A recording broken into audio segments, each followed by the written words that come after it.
Ladies and gentlemen, welcome back to, well, I can't say back. Welcome to the very first episode of Fusion of Honor. We are bringing together Ring of Honor and MLW Fusion. We're going to be talking about everything that happens in a Ring of Honor ring and everything that happens inside of MLW Fusion, because if you've watched some of Dark Power and keep up with MLW Fusion, you know sometimes things go all over the place. Sometimes they're in scrap heap junkyards in Orlando. Sometimes they're allegedly in pyramids at the Mayans and the Aztecs. It can go all over the place. Sometimes they're on Filthy Island. We don't know, but wherever the action happens, we're going to be covering it. And if you guys are coming over from Dark Power to MLW, to our new Fusion of Honor show, let me welcome in the co-host who's going to be joining me now on this journey covering all of MLW Fusion and Ring of Honor, as he always does. He is the three-time baby-making champ. This is Ness. Sir, how are you doing today? I'm doing mighty fine, man. I've been waiting all day to review and record the first episode of Fusion of Honor. Man, we gotta get somebody to make that picture. Just me, you, one side, like we're about to do the fusion, and then it's just boom, Fusion of Honor. Like I'm gonna make it happen. But yeah, man, I'm excited. This is gonna be another wild ride on the True Hill Heat YouTube channel. So, like you said, if you guys were reviewing or watching the MLW reviews along with Dark Power, and if you were watching the Ring of Honor reviews with the both of us, just come on over. We still got it. We're here for you guys. And this is actually a great episode of MLW to kind of jump in on. Last week there wasn't an episode; it was just kind of a recap show. And the week before that, there was the Never Say Never special event where we had the main event of Jacob Fatu defending the MLW World Championship. So now we're going forward. We are continuing to push forward. And this week, we know in our main event, we're supposed to have Hammerstone versus Muertes for the National Openweight Championship. But starting us off, we get Richard Holliday defending the Caribbean title up against Gino Medina. This is a feud that's been going back and forth for a little while. Gino Medina used to be part of the dynasty before he quit. Holliday says he fired him. There's some kind of discrepancy there. I guess we'd have to see whether or not Medina applied for unemployment. Then we'll be able to know whether or not he quit or was fired. But either way, they have been going back and forth. Medina was a little distracted with Zenshi. Holliday was dealing with Savio Vega and winning the Caribbean heavyweight title. And now he's putting that title on the line against Medina in our opening contest of this week's episode of MLW Fusion. Pretty good match. I thought that they work well together. They do know each other pretty well. They have a lot of history as part of the dynasty, so that's able to come into play. You can have those moments where you are, you're just that anger, that level of I hate this guy, and they really do have that passion for this feud and this program. So I really like this one. Ness, what about you? Yeah. So as being the first introductory to MLW, I feel as though this is a good match, good opener. I'm still getting. Oh, by the way, just a disclaimer, guys. I'm still getting used to some of these people. If I botch their names, please forgive me. But start off with Gino, right? Gino Medina. Yeah. As the match was progressing from like start to finish, I felt as though like it was taking a while for me to kind of understand like his style, which at this point he just doesn't have a set style. I think he just does a lot of different things. He can strike, he can do some aerial moves, he had a little bit of submission, he has a little bit of everything, so that was good. I got OG Ric Flair vibes from Richard Holliday, because for this match he pretty much took a majority of the offense from Gino Medina. And, as that heel that, you just want to see them get their ass kicked. I don't even know this guy, Richard Holliday, but I know he's an asshole. Just from the flat, like 5 minutes I'm watching, I'm like, yeah, this guy, I don't like him. But you know, it is what it is. I got that vibe from him where you want to see him get beat up on, and you want to see him. He has a very punchable face, and he just comes off as smug and asshole. And like as the match was going on, he definitely made Gino Medina look good, taking all the offense. He sold it well. And these guys definitely, like you said, they have history, and you can tell that they work together very well, because it came off in this match down to the finish, where it looked like, what's his name? Gino's the untouchable Gino, yeah. Gino Medina. And honestly, through 90% of this match, he did look untouchable, because he really was getting all the offense in up until, I guess a miscommunication with him in the turnbuckle that ultimately led to him getting eating the pin. So overall, I honestly enjoyed the match. And like I said, this Richard Holiday guy is, as much as his face is punchable, he definitely was giving me those Ric Flair vibes, that heel that you want to see get beat up, and you love to hate him. So I enjoy this match. So I'm assuming that you're not too familiar with the Dynasty generally. So the Dynasty was Alexander Hammerstone, the guy in the main event, right. Richard Holiday, Gino Medina, and and now it's all gonna come together as soon as I say this name, and a certain Maxwell Jacob Friedman. So now you know, like, with the vibe of where this was. That's why originally when they debuted the Pinnacle, when Max said, "I brought friends," it was like I was building. I thought it was going to be Hammerstone and Holiday debuting, and they were bringing the Dynasty in, because there's always been some kind of issue with MLW contracts.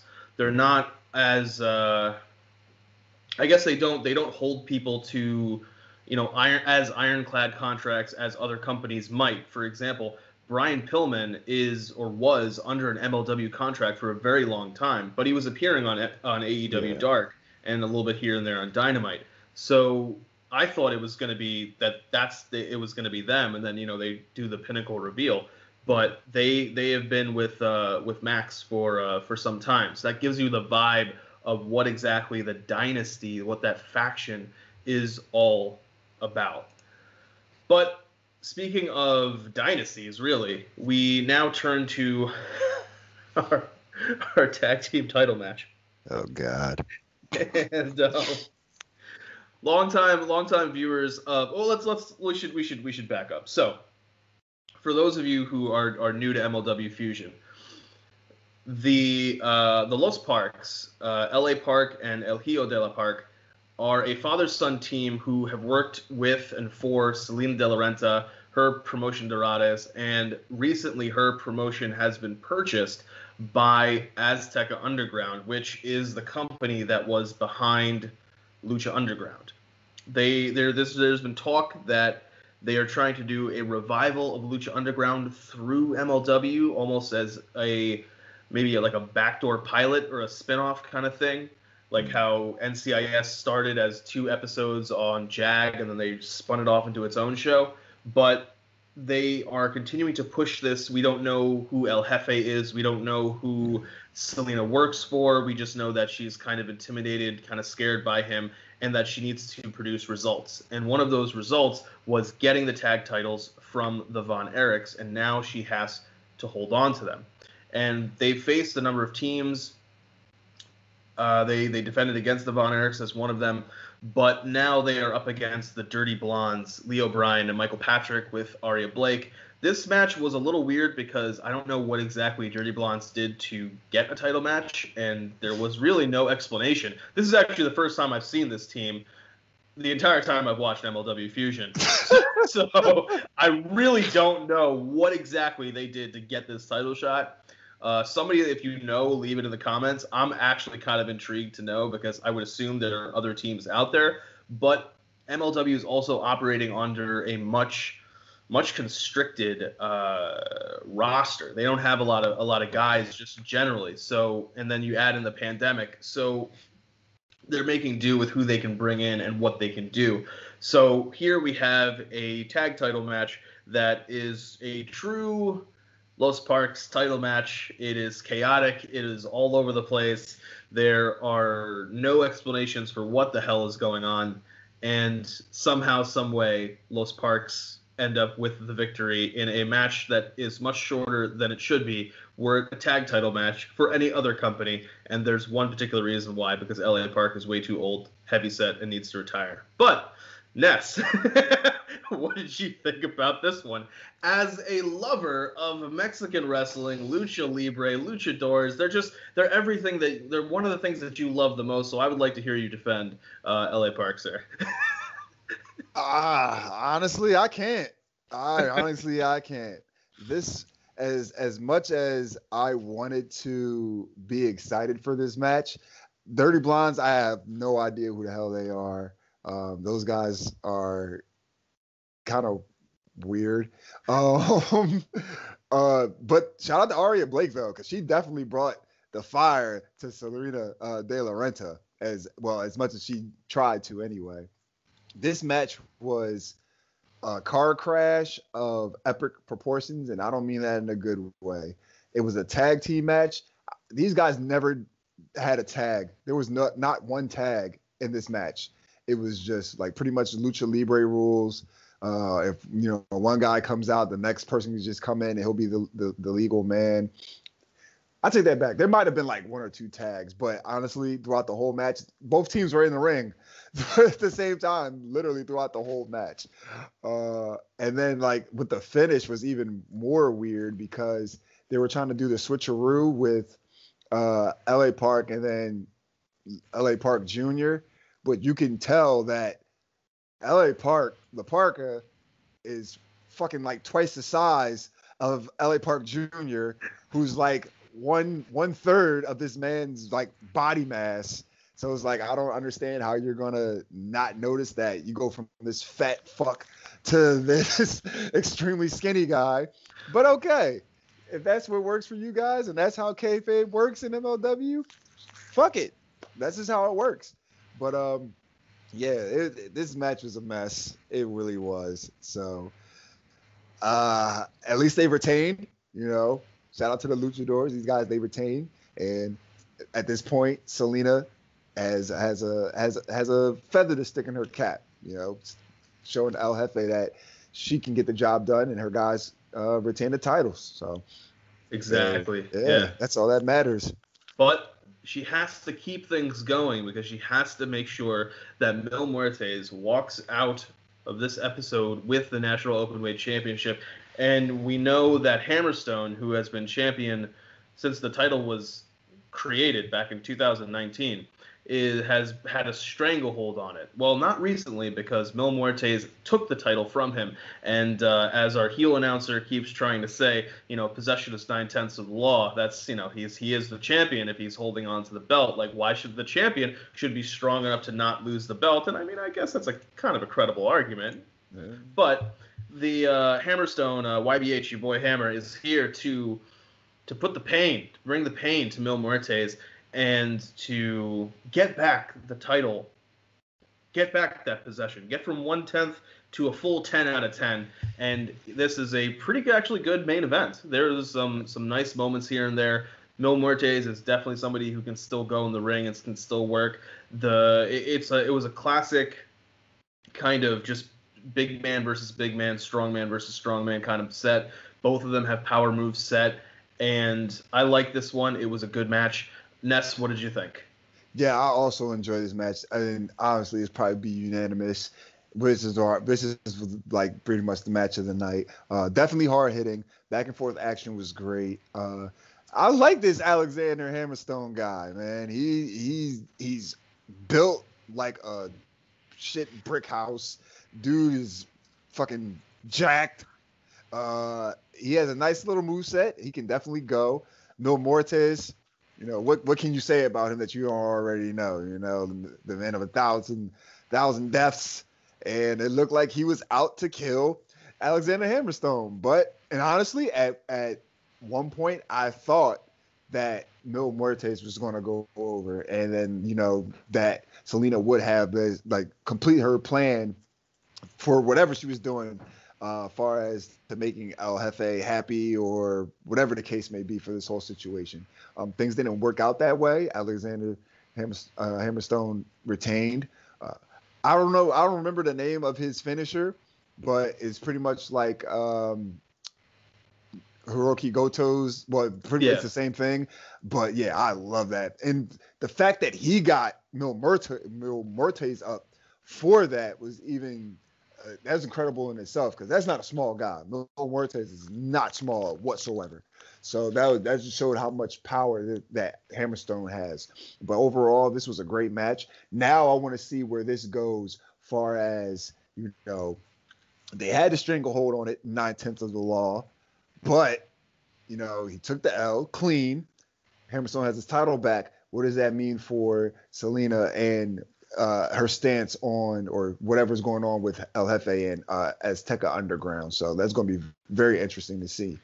It's definitely one of the things that we're looking forward to. That's one of the things I like about MLW Fusion. They do a very good job of keeping all the storylines moving and also creating interesting storylines that you want to follow, and having good cliffhanger moments. Because now we're like, okay, shit, that guy was shoving the camera out of the way earlier. He was, getting in her face, and she was saying, I don't have to ask permission. So is there going to be some kind of some kind of, not justice, what's the word I'm looking for, like retribution for her failing to bring the openweight title right after she kept the tag titles in the stable? But if we're talking about all of the gold, we also got to talk about our middleweight champion, Lio Rush. Lio has a really good promo where he is talking with Alicia Atout, and they are kind of doing a quick rundown of all the different things that he's accomplished, when it was taking the title from Myron Reed, then defending it and against Pillman, and then unifying it with the AAA Cruiserweight title that Laredo Kid had held at the time, and seeing what exactly is the next step for Lio Rush. And it's just, whatever comes next for Lio Rush, that's what's going to be coming next for him. And then finally, we saw that, what was it? Mads Kruger had his little promo where he's talking about how he's on the lookout for Hammerstone. I thought that he was going to show up and cost Hammerstone the match, and that they were going to transition back to Hammerstone versus Kruger. They had a fight in a junkyard in Orlando that they said was like a street fight in a South African street fight, because that's where Mads Kruger's from. They didn't. Okay. So they didn't say they were in South Africa. They said that it was styled like the street fights Mads Kruger got into when he was a kid, but it's taking place in a junkyard in Orlando, because that's where MLW Fusion is. And I was like, all right, that's just weird, but I'll let it. Gotta work with the location. Yeah. And finally, we find out that TJP and Bukudao are going to be facing each other next week. I like this continuation of the TJP Bukudao story. It's interesting to see TJP with another company, considering he is with Impact. So seeing him being able to be in multiple places at once, it's really nice. It's really good. And I want to see what that dynastic announcement is that Hammerstone said he has at the end of the show. That was the other thing. I thought, oh, maybe Mads Kruger's going to show up after he wins, and that's going to happen. But it looks as though he may be challenging Jacob Fatu for the World Championship, and that will be an interesting match to pay attention to, because those are two guys who can just throw blows at each other. And Fatu is coming off of that really strong title defense against Calvin Tankman, and we have to see who is going to be the person who's going to take this title from Jacob Fatu. But we also got to figure out who is going to be the person who is going to take the world title from Roosh. Who is going to be the person who can take the pure title from Jonathan Gresham? Who are our next challengers in Ring of Honor? And one way that we can figure that out or at least for some of the championships, is to take a look at this week's episode of Ring of Honor Television. Now, this is episode 499. Big episode 500 is next week, and we previewed that already a little bit. We talked about how next week we're getting Jay Lethal versus Jonathan Gresham for the Pure title. We talked about how we're getting Mark Briscoe versus Jay Briscoe, brother versus brother, and they have a really strong promo video for this. But first, we have to get through our opening match, and it is not something to overlook in the slightest. This was a really good match. The promo videos were incredible for it. It's Rocky Romero taking on Delirious.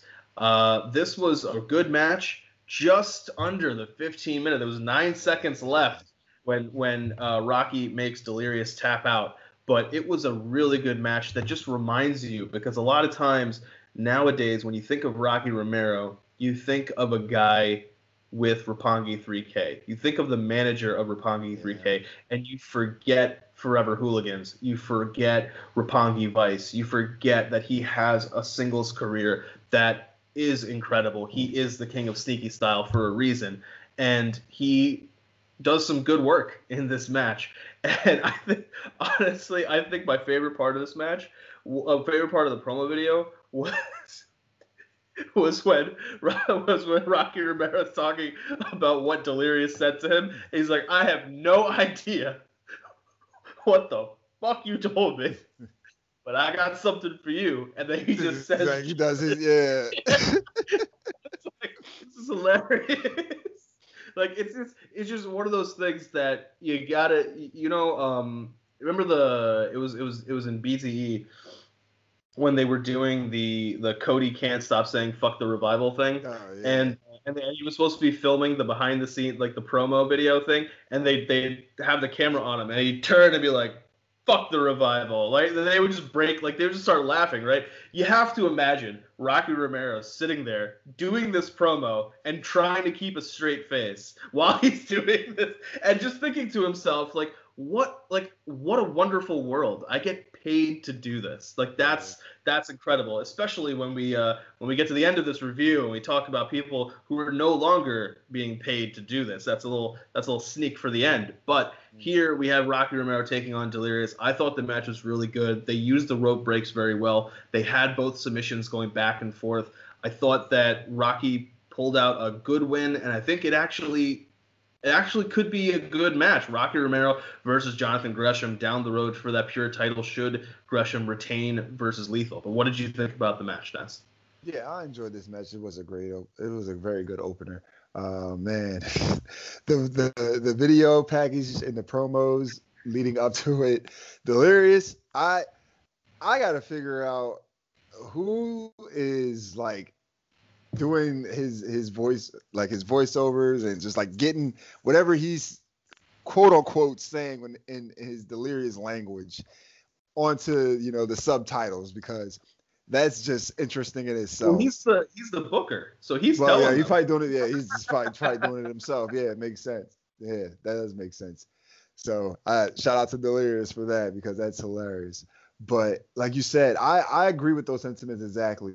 When I think of Rocky Romero today, I think of manager Rocky Romero. Like, even though that we've even seen him on Ring of Honor a couple months back, with the Pure title tournament, I'm still thinking of him as Rocky Romero, the somewhat manager of Roppongi 3K. So to see him in this match, and then remember, we're pretty much getting his history with Delirious, and just his history and being in Ring of Honor, now being a New Japan talent. It was just like, yo, this is Rocky Romero. Like, this is Rocky Romero. Like, you're gonna remember who he is. You're gonna put some respect on his name. Delirious, you're gonna put some respect on his name. So, and that's exactly what happened. These guys literally, might have been quite possibly the second or third time that it would have went to a time limit draw, or close to it, because we don't really get those in the Pure division. We've only had one match go to decision. Yeah, that was the Kenny King one where he used the closed fist. Yeah. And that's why he lost the decision. Right. So it's like we don't get that a lot, and I want to say about like 30 seconds left of the match, I'm like, yo, this is getting down to the wire. So, and I honestly didn't expect that again because it's Delirious. Maybe that's probably why. You can book yourself to have as many minutes in a match if you're the one making it. So that's part of it. But yeah, overall it was a fairly decent match. Delirious with the punch. I honestly thought it was going to be over there. But it's weird though because he did use a closed fist, but it seemed like I won't say he was like regretting it at the end of the match, but he was just like, that honor is still there, even though that he did go out of the honorable thing to do. He still showed that respect to Rocky for picking up the win via submission. So overall, it was a good match. It definitely, for me personally, it was something that made me remember who Rocky Romero is and what he does in the ring and what he has done up until this point. So it's nice that Ring of Honor gives us those moments, because you can be forgotten, honestly, but with everything that's going on in the wrestling world, is like just so much. So it was nice to give him his flowers.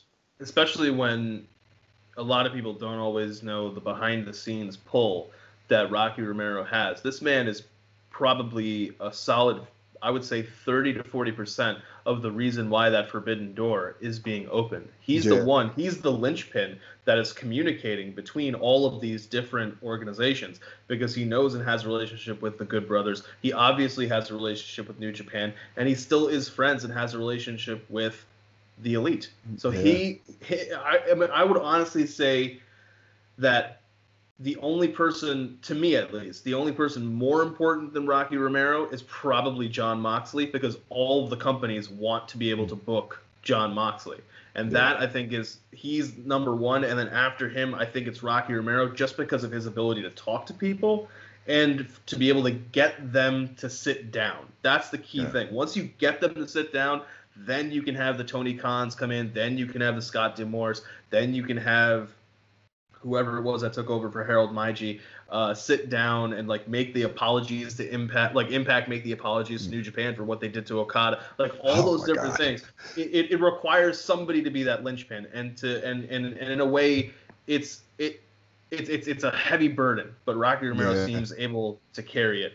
But when we talk about history, and we see the history that's between them in the promo video, we can also see a lot of history between two brothers. That's something that you're always going to have, whether it's family videos, just memories, different things that you remember. I remember my brother causing me to have to go to the hospital to get stitches in my chin. I'm pretty sure that back in the day, Mark and Jay Briscoe caused each other to go to the hospital multiple times. Oh yeah. The Briscoe parents probably had to have a standing hospital fund account, piggy bank that they broke in case of emergency, which was Tuesday, Wednesday, Thursday. But either way, we get a nice little recap video for the Briscoes because they are not going to be in action in our main event.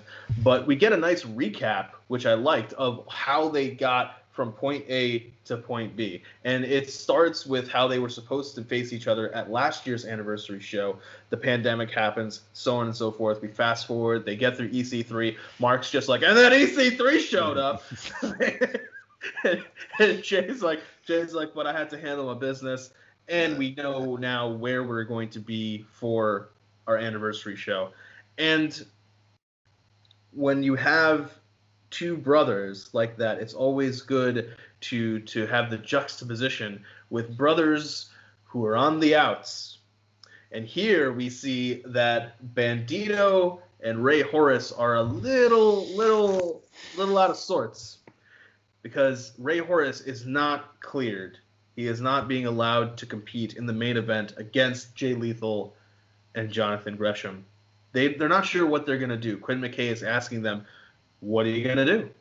And out of nowhere, coming in like a saving angel is none other than Flamita. We had some tension between Flamita, Rey Horus, and Bandito. We saw the match at the anniversary show. We saw the kind of the fallout after the match. There are some hard feelings there, but Flamita says, no, we are still brothers. We are still Mexisquad. We are a family. And yeah, brothers fight, just like how Mark and Jay did and will next week. But I will always be there for my brothers. And so Rey Horus, being the smart one, is like, I don't know if we can trust this guy. And Bandito's like, no, we can trust him. Absolutely. We can trust him. So they leave, and Quinn looks over at Flamita, and she's like, I'm so confused. And he just does that like little evil laugh and just like walks away. So you know something's wrong. And then Quinn sells it perfectly. Like she just looks at the camera and just goes, I'm still confused. Yeah. But we don't have to be confused for too long, because this match, 13 minutes, 45 seconds, the Foundation is able to defeat Mexisquad, the one night only Mexisquad reunion. Grand opening, grand closing. Because in Luchador on Luchador Crime, something that brings a tear to Ness's eye, Bandito and Flamita cannot put their tension behind them.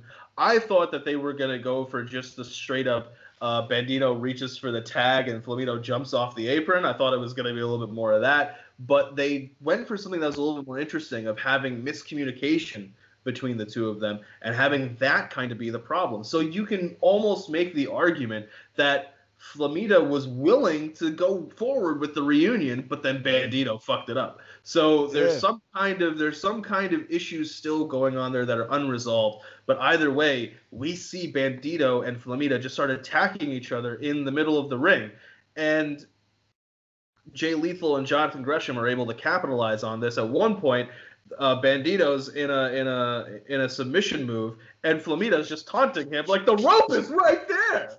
Reach for it. Come on. Reach for it, Bandito. And Bandito's like, you know I can't fucking reach for it. Why are you telling me to reach for it? What the fuck? And Flamita's just like, no, reach for it. You got this. Trying to make him do bigger reaches than some of the fun reaches we see people make on Facebook every single day. But just in that same vein, Bandito, the rope is so far away. Bandito, it's not enough. Bandito is forced to tap. Now, I before I ask you what you thought about just the segment, the match, and everything, I do want to note the Foundation are all about honor, respect, treating opponents well, not being underhanded, etc., etc. As soon as Bandito and Flamita started fighting each other, the honorable thing to do was to look at the ref and be like, this should be a no contest because they're no longer a team. Jay Lethal and Jonathan Gresham were like, no, fuck that. We're still going to win this match. And I think that's a little messed up. I think that they're not being a true Foundation and saying that if we're going to be honorable, we should be honorable all the way and not take advantage of this poor little guy, Bandito, in this mask. He doesn't know what's going on. He's very confused. Why is Flamita attacking him? Why is he taunting me while I'm in a submission move? He's supposed to be my tag team partner. What the hell's going on? Ness, please defend Flamita's actions across the entirety of this. Honestly, I'll try, because up until a certain point, up until I want to say that when Bandito was in the submission and he was reaching for the ropes, I was with Flamita up until that point, because it was a lot of miscommunication going on in this match, and it kind of came off that, like you said, even though there was miscommunication, that Flamita still wanted to be there for Bandito, and in the match, he was willing to, even though they were off, he was still willing to just work through it. Okay, as the match progresses and they keep having issues, it seemed that Bandito was the aggressor. So, which creates another weird dynamic, because going into the match, like from the interview with Quinn McKay, Flamita looked like he had something up his sleeve. During the match, it looked like he was there to actually be a team player, but Bandito was the one that was giving off those vibes of not being there all the way, being irritated with his partner because they weren't on the same page. And then, like you said, it came down to the finish. Bandito ended up having to tap because the whole time Flamita could have came in and stopped the submission, like save the match, save your friend, well, your former friend, I guess, which clearly he didn't give a fuck about at this point. So yeah, that dynamic of the match for me, it was weird because it's all over the place at once, but the actual in-ring content to the match was very good. You have the foundation of Jay Lethal and Jonathan Gresham, two of the best in the world, facing off with another two great wrestlers in Flamita and Bandito. So the action was there. It was just like the underlying story was kind of weird if you weren't really paying attention to it or understanding what happened with these guys prior, from at the anniversary show up until this point now. So overall, it was a good match. I'm just excited to see where it goes now because that means I get to a Lucha Libre match between the two of these guys that I'm hoping for. Do the right thing, Ring of Honor. Do the right thing. Give me what I want, and I want that match. Absolutely. We definitely want Ring of Honor to give us all what we want. And somebody that they could give us now is none other than Ring of Honor legend Samoa Joe. Because today, April 15th, when we were doing this recording, WWE came to terms with the release of a whole bunch of people. Black Thursday. We saw people like Peyton Royce, Billie Kay, which I thought was surprising for Peyton Royce because I thought like she was, I don't watch her, but I thought like they split them up so that Peyton Royce could be the single star. They got rid of Wesley Blake, they got rid of Tucker, Kalisto, Bo Dallas, which was also very surprising. But interestingly enough, he actually saw the writing on the wall because apparently he, and I didn't even know they were together, but he and Liv Morgan have started some time ago. They started a real estate business together. So they also have like a farm or something like that. But there he saw the writing on the wall and he said, "You're not on TV for like 4 years." He's like, I gotta figure a plan out. I gotta use this Marine 5 money when I was a villain in Marine 5 and do something with it. But somebody who stood out in the middle of a goddamn thunderstorm with a poncho on, Samoa Joe, for this company. They just take him off commentary, and all of us were like, oh shit, maybe he's going to make his in-ring return. And WWE said, yeah, but just for another company. And maybe that company is Ring of Honor. We know that Samoa Joe is supposed to be in better health. We know that he had some issues with concussions before, but he seems to be doing better, and that's part of the reason why everybody thought now that he was off the commentary team, he would be coming back to in-ring competition. But maybe we could see Peyton Royce or Billie Kay be part of that Ring of Honor women's tournament. That might be something that's interesting, depending it hasn't been taped. But I don't know if you've seen this, but maybe you haven't. And if you haven't, this is going to be great to get your reaction live. Oh, but this was a tweet that was sent out. No cap at Samoa Joe. I've been waiting. Why get paid to talk when you could get paid to fight? And the biggest fight in Ring of Honor right now is the baddest of all time, Shane Taylor. What's really good? Holy shit! I did not. This is a live reaction, folks. Oh my god! Oh man, that's a potential 5-star classic right there. That's a hard-hitting, what do they call it? A hoss fight. Two big, bad motherfuckers right there. Just simple, plain and simple. That's exactly what they are. I want to see that match. Please make it happen. Joe, if you hear this, you don't even have to sign permanently with the company. Just do that one-off. Give me that match. I want to see that. That's going to be. I just want to know. I just want to know if Samoa Joe can get Shane Taylor up in the Muscle Buster. Like that's, I think, the thing to me. Can he get somebody of that size up that high and hold him long enough to be able to then drop him? That's like the. It's the can anybody body slam Andre the Giant? It's like up there because Shane Taylor is so big. Yeah. How do you? he might be bigger than Joe or the same size. He's honestly, holy shit. Oh man, I want that to happen now. I really do. Yeah, I was hoping that you hadn't seen it. Nah, I haven't. When you were like, oh yeah, we're gonna talk about this later, and then next thing you know, they released fucking Mojo Rawley. I'm like, oh, I hope he's not talking about that, because I'm like, nobody wants fucking look. I just started watching MLW again, like now it's gonna be on a consistent basis. I don't even want him in there. Like, I don't even want him in MLW. Oh, actually, someone else in another group chat of mine. I don't know how accurate this is, so guys, take this with a grain of salt. He said that that Joe might be going to MLW. Now, that's random. That's random as hell. 2, I don't see Joe going from, being on a big stage to dropping down to MLW. Not that there's anything wrong with that, because there isn't. It's just the fact that it's Samoa Joe. While he can bring eyes and an audience to MLW, talk about a big fish in a little pond. That's a fucking blue whale in a kiddie pool. So that was just something that was passed along to me. I don't know how accurate it is. It doesn't seem as accurate. I don't know if Court Power has the money for that. Exactly. That's kind of that where I was going with that as well. But I mean, if they could work out something, maybe again another one-off. Who knows? We know that Sinclair has the money. It's just that they don't want to put the money into their product. That's just part of the problem. Yeah, I mean, honestly, I think it'd be really interesting, just as from a fantasy booking perspective, if he did go to MLW and was part of MLW working with Impact, AEW, New Japan, and that's how they bring MLW into the fold.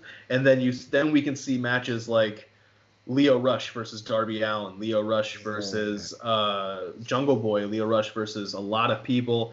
The Jacob Fatu coming over, that would be absolutely incredible. Give me Jacob Fatu versus Joe as well. Yeah. If we can get that. Jacob Fatu and Shane Taylor. I hope you guys, Jacob Fatu doesn't give a fuck. But Shane Taylor, I hope you get that match. For my sake, I hope Joe, if that, the whole MLW thing is actually true, I would love to see that match as well, because that's another banger that I know those guys are hit it off and be something crazy. Absolutely, and we gotta before we head out, we gotta talk about 2 Ring of Honor legends talking to each other on the Twitter machines. We had a moment where CM Punk tagged Samoa Joe with a gif of the Dave Chappelle's Rick James with the feet on the couch, and Joe just responds with, "They should have never gave us money." And Punk replies with, "Fucked up and paid us." I was just like, yeah. Yep. Hey, I'm out there putting my body on the line and, toting that company line. You guys better fucking pay me. Because Joe did everything that was asked for him. I mean, to the point of standing out there in a poncho with all that rain pouring down on him. And you know what? As over the years, have we both seen Joe, and as badass his whole career, just seeing him in the fucking poncho, just standing there waiting for WrestleMania to start, is just like, even he probably felt, he's like, look, man, I mean, I know I'm getting paid, but like, look where I'm at right now. Like, I'm outside in the rain talking about WrestleMania and not being on the card, like that I'm sure that didn't sit well with him, and that probably is part of why he was released. And because knowing to us, they probably gave him, just spitballing, they probably gave him, hey, you want to be on commentary? No, I want to wrestle. That's what I do. Like, I want to wrestle. And they couldn't come to some type of agreement. And then they just say, hey, well, that's what you want to do. Especially, this is another thing that, I forgot to bring up in the chat, especially when you see guys like Daniel Bryan and Edge coming back from, career-ending situations to main eventing WrestleMania. I know Joe probably felt away. I would too. So, I definitely feel where he's coming from. Oh shit. Definitely feel if he has any not ill feelings, but I can definitely see that not sitting well with him, wanting to or being asked to play on the sideline and sit out and just talk about wrestling other than actually being in the ring performing. So yeah, it's gonna be fun to see where he ends up at. Yeah, Joe was just trying to tell Vince, hey, there can be more than one Samoan named Joe who is on the card, and Vince was like, but can there? Can there? Nah. But whether or not, if your rumor, the rumor that you heard is true, and we see Samoa Joe return to MLW, or we see Samoa Joe return to Ring of Honor, either way, you and I, we've got it covered. And so do all of you here with us on Fusion of Honor. Thank you guys for tuning in to this debut episode of Fusion of Honor. Ness, tell the people where they can find you, sir. You guys can follow me on Twitter at skinny_Kravitz. You can follow me on Instagram at skinny__Kravitz. And as always, catch me on the True Real Heat YouTube channel. Right here with the pilot of Fusion of Honor, where my man is StatKing, the man of 1,004 numbers, where we review everything that happens in the Ring of Honor ring. And now, with the addition of myself, everything that happens in MLW. You can also catch me on Blunt Impact and Joints with Jabroni with my man Chris G. We form the Pot Heels. Smoke a little smoke, talk about a little Impact. It's fun. You can also catch me on the Roundtable. I'm the Roundtable Rebel. Oh, actually, which I forgot. Brand new, yeah. We just started. You got two debuting shows. Yeah, man. It's like we're really working here. Now you can also catch me on NX3 covering NXT with Romeo Anthony Colon, and also once again Chris G. If you guys follow NXT, come catch us over there on Tuesdays, the Unopposed Night Now. So works out for everybody. And as always, you can hear my illustrious voice on True Toxicity. And guys, you can catch me on Dark Power covering AEW Dark Elevation, and NWA Power. We were so excited to talk about Fusion and Ring of Honor that I forgot. Guys, hit that like button, comment, share, subscribe. You hear us talking about all the shows that we are doing, and Ness, look at that Ness is out here trying to rival Sid for the number of shows that Sid has. It's just we do this for y'all guys. We do this for you guys, and that's why we appreciate all the support, all those likes, all those comments, those shares and subscriptions. But thank you guys for tuning in to this debut episode. Until next time, take care of yourselves, take care of each other, and we'll catch you later. Peace.